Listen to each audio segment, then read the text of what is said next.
I read a lot of Shel Silverstein when I was growing up, and I remember loving it.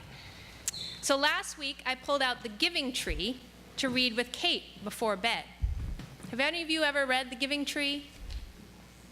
It had been decades since I had read it, and I didn't remember what it was about. I cracked it open with excitement, and we began to read. It begins with a full, green, leafy tree and a sweet little boy.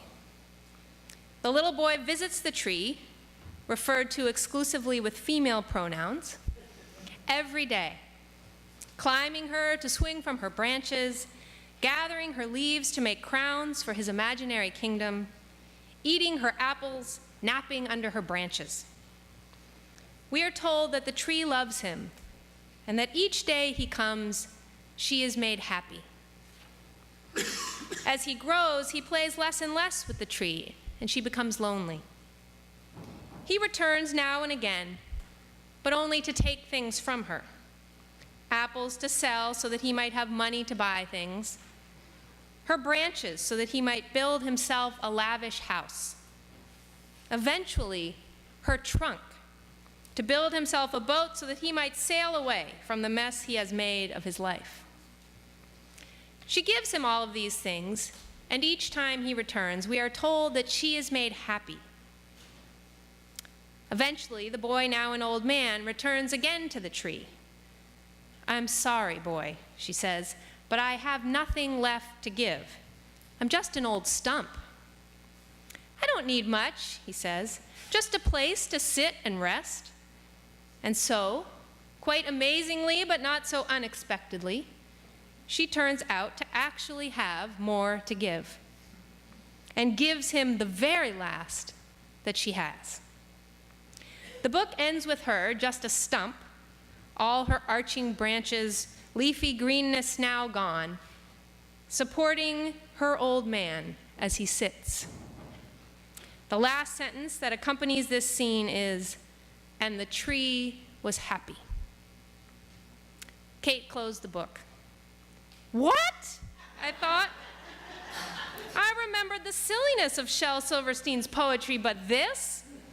I just read to my little girl this book about a woman thinly veiled as a tree, happy only when she is giving all of herself to the point of having nothing left. I read this message to my Katie, for whom daily I pray for strength, self-assurance, the ability to be fully herself. I looked at Kate as she flipped back through the pictures. "Don't be this woman," I prayed. Truly, I tell you, this poor widow has put in more than all those who are contributing to the treasury, for all of them have contributed out of their abundance, but she, out of her poverty, has put in everything she had, all she had to live on." Like the tree, the poor widow from our gospel passage today gives all that she has, and completely silently. Unlike other marginalized individuals Jesus encounters, she is not addressed by Jesus. She is not called over to him. She does not get the question we have heard so much these past many weeks, "What do you need me to do for you?" She is not invited to follow him. She is merely pointed out from across the temple, an object for Jesus' teaching lesson. As commentators point out, she is never made aware of the esteem Jesus has for her. This woman is emblematic of what so many women and others are acculturated to strive for: silent, virtuous giving to the point of having nothing left. In fact, much of the workaholic culture of the US, the striving for the American dream by starting at the bottom and working your way up, depends upon the expectation of giving until you have nothing left to give, whether woman or man, privileged or not. In New England especially, the land of the Puritan work ethic, I imagine each of us have, in some way, been encouraged to give until we have nothing left to give. Is this really what Jesus wants from us? As I was stewing about our poor widow, the frustration of the giving tree in my mind, my sister pointed me to a recent New Yorker article. It described the work of an Iraqi anti-sex trafficking activist named Layla. Layla had been a rape victim from a small village whose family had not believed her. Too ashamed to stay at home, she left her village for Baghdad, finding prostitution her only option for survival. After a lengthy imprisonment, Layla was released and began her life's work of helping other women find freedom. Layla and her husband, Muhammad, now go undercover to find enslaved women and engineer their release. And they run a safe house for these women to help them create a new life. Layla and Muhammad are financially precarious. This is not work that pays well. In addition, they put their lives on the line daily, literally, in doing it, with sex trafficking and prostitution linked to exceedingly dangerous and corrupt members of the local police force and political landscape. Yet through this work, where Layla stands in what was once the center of her shame and poverty, she has found herself. The article ends, "When she sees victims, she said, 'I feel like my insides are ripped open. I'm hurt witnessing this.' Still, she would continue her work. 'I am now confident and strong,' she said. 'I know that I am a person, not an animal. My wound, my deep wound, is also my strength, because it makes me help others, to be around these pimps, to take them on. Those who bear scars must help the wounded.'" The poor widow is not the tree. She is Layla.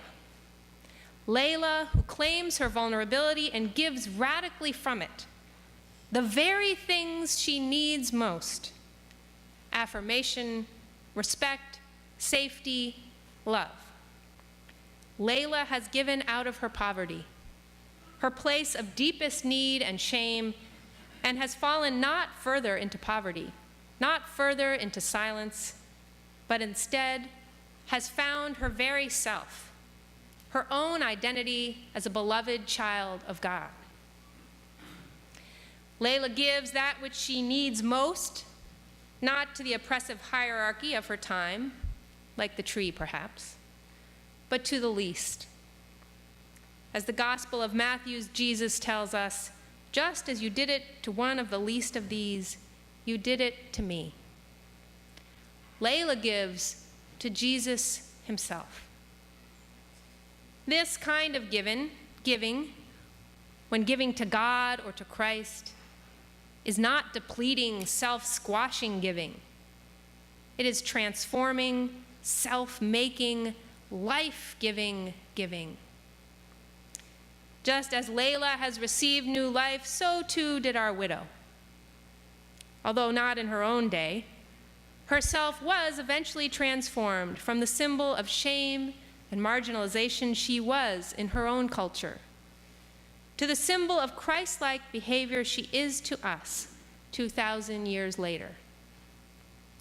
With some relief, I learned in my sermon prep that she was actually likely not a real woman, but the star of a story told by moral teachers like Jesus across cultures in the ancient East. I like to think that had she been a real woman, we would have learned that her radical giving to God in the temple would have resulted in Jesus calling her over, blessing her, and inviting her to follow him, rebirthing her selfhood in her own day. Because just as for the widow, just as for Layla, for each of us, the dearly loved children of God, this healing and rebirth in our own day is always the potential when we give to God out of our poverty. What do you need most? Comfort? Deep, transforming love? Affirmation? A few moments of quiet and rest? Stand in that need. Look around you. You might be able to give to God, inhabiting the face of a family member, friend, colleague, a complete stranger, exactly what you need. And in giving, receive that very thing. Amen.